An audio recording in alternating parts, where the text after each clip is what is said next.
আসসালামু আলাইকুম, শুভেচ্ছা সবাইকে। আমি এই মুহূর্তে রয়েছি নিউ ইয়র্কে, যুক্তরাষ্ট্রের।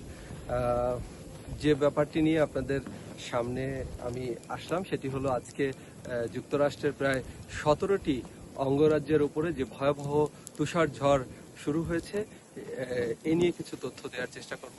অর্থাৎ এই যে ভয়াবহ তুষার ঝড়, এটি আসলে যুক্তরাষ্ট্রের ইতিহাসে এই প্রথমই বলা চলে। বলা হয়েছিল যে 18 থেকে 20 ইঞ্চি তুষারপাত জমবে, অর্থাৎ ইতিমধ্যেই হাঁটু সমান তুষারের যে স্তূপ সেটি কিন্তু জমেছে। আমরা যদি দেখাই, এ ধরনের তুষার পড়ে আছে। এবং এই যে তুষারঝড় সেটি আসলে কেন ভয়াবহ, অর্থাৎ একদিকে ঠান্ডা, প্রচণ্ড ঠান্ডা, এবং এই ঠান্ডার কারণে মানুষ নিউ ইয়র্কে ইতিমধ্যে পাঁচজনের মৃত্যুর ঘটনা আমরা শুনেছি। এবং নিউ ইয়র্কের যে মেয়র, তিনিও কিন্তু ইতিমধ্যে ঘোষণা দিয়েছেন যে সবাইকে নিরাপদে থাকার জন্য, অর্থাৎ জরুরি সেবার জন্য 911 বা 311-এ কল করার জন্য তিনি বলেছেন।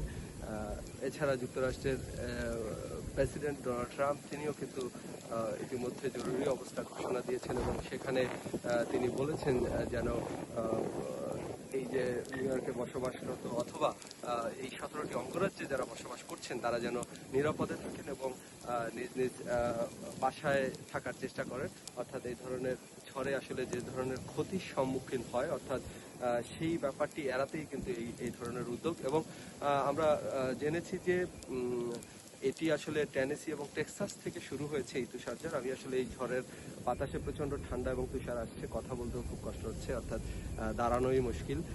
এখানে যে সাধারণ মানুষ রয়েছেন তাদেরও চলাচল একেবারে বন্ধ হয়ে গেছে, অর্থাৎ গণপরিবহন তো চলার সুযোগই নেই। এই নিউ ইয়র্ক সিটি সহ সিটিগুলোর যে ফ্যাসিলিটিস রয়েছে, অর্থাৎ তারা যে তুষার সরানোর যে ফ্যাসিলিটি, সেটি আসলেই অনেক তুলনামূলক অনেক কম। যে কারণে আসলে এই রাস্তাঘাটগুলো ওইভাবে আসলে পরিষ্কার বা ক্লিন করার সুযোগ এই মুহূর্তে নেই।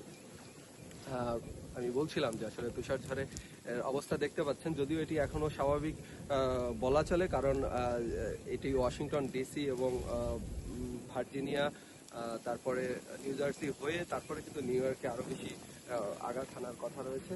এবং এই যে তুষারঝড়ের কারণে যে পরিস্থিতিগুলো তৈরি হচ্ছে, অর্থাৎ মানুষের মৃত্যুর ঘটনা এবং প্রায় 5 লক্ষাধিক বাড়িতে বিদ্যুৎ বিচ্ছিন্ন হয়ে গেছে। সুতরাং ভাবতেই পারছেন যে এই ঠান্ডার মধ্যে আসলে যদি হিটিংয়ের ব্যবস্থাটা না থাকে, অর্থাৎ গরম করার যদি ব্যাপারটা না হয়, বিদ্যুৎ ছাড়া আসলে সেটি গরম করার সুযোগও নেই বাসাবাড়িগুলো। সুতরাং যে ভয়াবহ পরিস্থিতি, অর্থাৎ এই ঠান্ডার মধ্যে মানুষ কিভাবে আসলে তাকে নিজেকে সুরক্ষিত রাখবে, সেটি একটি আশঙ্কারই ব্যাপার, এবং নিশ্চয়ই সরকার সেটি ব্যবস্থা, যুক্তরাষ্ট্র প্রশাসন সেটি ব্যবস্থা নিচ্ছে।